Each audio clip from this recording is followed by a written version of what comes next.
אני לירן גודקין, ממונה תשתיות דיווח לשכר במשרד החינוך. קצת על המשרד. משרד החינוך הוא המעסיק הגדול במשק עם כ-160,000 עובדי הוראה מועסקים בכל רגע נתון דרך המשרד. רובם המוחלט מועסק במוסד הוראה מסוג בית ספר או גן ילדים, לשם הם מגיעים מדי יום ויש להם צוות ניהולי שרואה אותם ומטפל בצרכים המנהליים והפדגוגיים שלהם.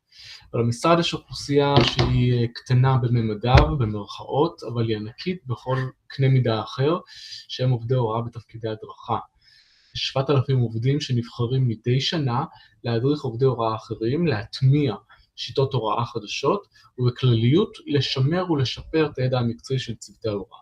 7,000 המדריכים האלו מועסקים במספר סוגי העסקה. חלקם מלווים מוסד ספציפי, חלקם מסתובבים בין 5-6 מוסדות, וחלקם מדריכים נושא פדגוגי ספציפי כמו מתמטיקה או מדעים ברחבי הארץ.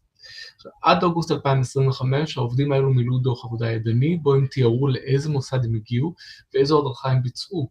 הדוח הידני היה האמצעי המיושן של המשרד לבצע בקרה על עבודתם, הוא היה גם האמצעי של המשרד לשלם להם בפועל את שעות העבודה, דיווחי ההיעדרויות שלהם, יעדי הנסיעה ומחירם והחזרי האש"ל והכלכלה.